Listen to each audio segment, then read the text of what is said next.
रिया चक्रवर्ती किस तरह से सुशांत सिंह राजपूत का सिर्फ यूज़ की है, मिसयूज़ किया है उसका, और वो सिर्फ नहीं, उसकी पूरी फैमिली मिलकर के किस तरह से सुशांत सिंह राजपूत के पैसों का यूज़ की है, वो सारी चीज़ें आज मैं आपको इस वीडियो में बताऊंगा और एक रिकॉर्डिंग आपको सुनाऊंगा।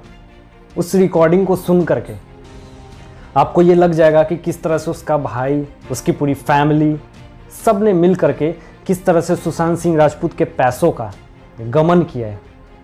और सुशांत सिंह राजपूत एक वक्त था जब अपनी फैमिली से, अपनी बहन से उन्होंने ये फ़ोन करके उनको बोला था कि मैं जो अपने पैसे हैं और जो मेरे खर्चे हैं उस पर कंट्रोल करना चाहता हूँ।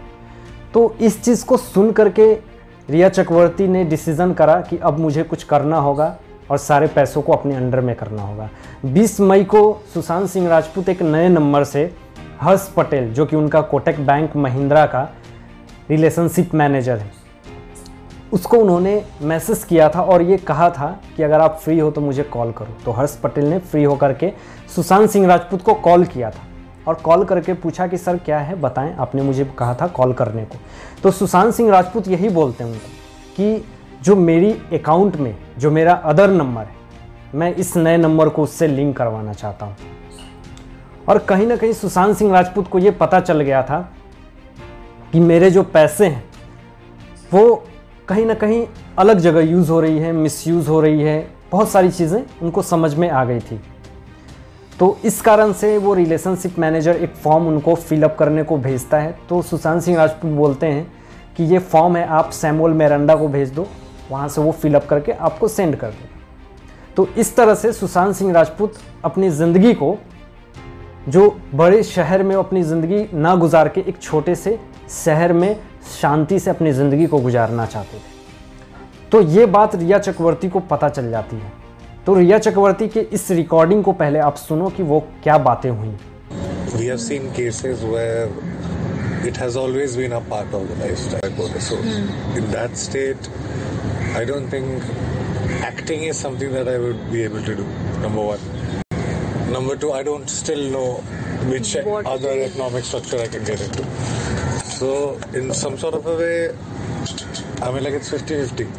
It's not that we can be confident that I can come. इस तरह से रिया चक्रवर्ती ये चाह रही थी कि किसी तरह सुशांत सिंह राजपूत के पैसों पे उनका अधिकार हो जाए। वो रिया चक्रवर्ती ये बोलती है कि सिर्फ तुम अपने पास 10 लाख रुपए अकाउंट में रखो और बाकी पैसे जो है वो डिपॉजिट कर दो, करोड़ों रुपए जो भी है तुम्हारे पास वो डिपॉजिट कर दो, और डिपॉजिट करके जो उसके इंटरेस्ट मिलेंगे उससे अपने खर्च चलेंगे। ये इनका सोचना था। और वो डिपॉजिट कहाँ होने वाला था ये तो हमें भी पता है, किस अकाउंट में जाने वाला था वो पैसा। तो इसका सुशांत सिंह राजपूत पूरी तरह से बहिष्कार करते हैं। और उन्होंने ये भी बोला है, इस रिकॉर्डिंग में अगर आपने सुना होगा तो उन्होंने ये भी बोला है कि मैं ज़्यादा दिन तक एक्टिंग नहीं कर पाऊँगा, मैं अपनी ज़िंदगी में एक्टिंग कर करके अपनी ज़िंदगी को अच्छे से सर्वाइव नहीं कर पाऊँगा।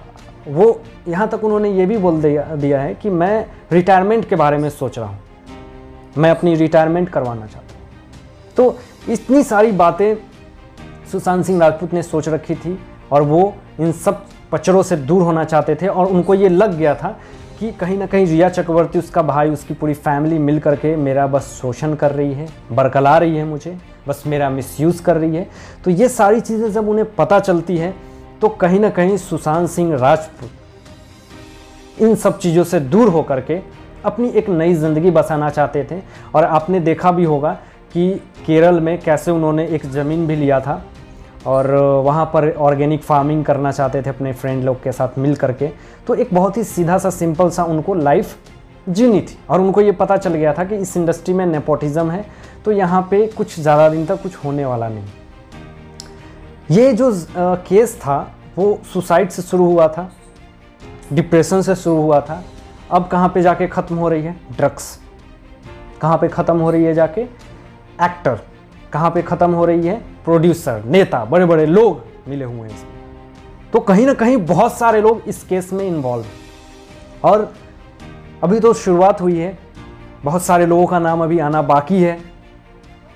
और जितना सपोर्ट आप लोग, ऑडियंस लोगों ने दिया है, इस हिसाब से आज मैं आपको एक सीक्रेट बात बताता हूं कि मोदी जी के कुछ सीक्रेट टीम, नारकोटिक्स टीम वहां पे इन्वेस्टिगेशन करने गई है।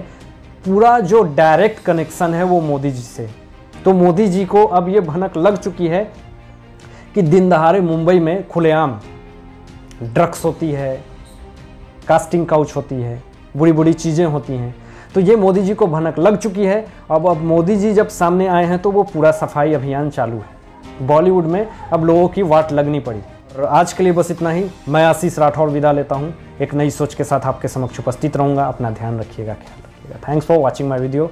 जय हिंद।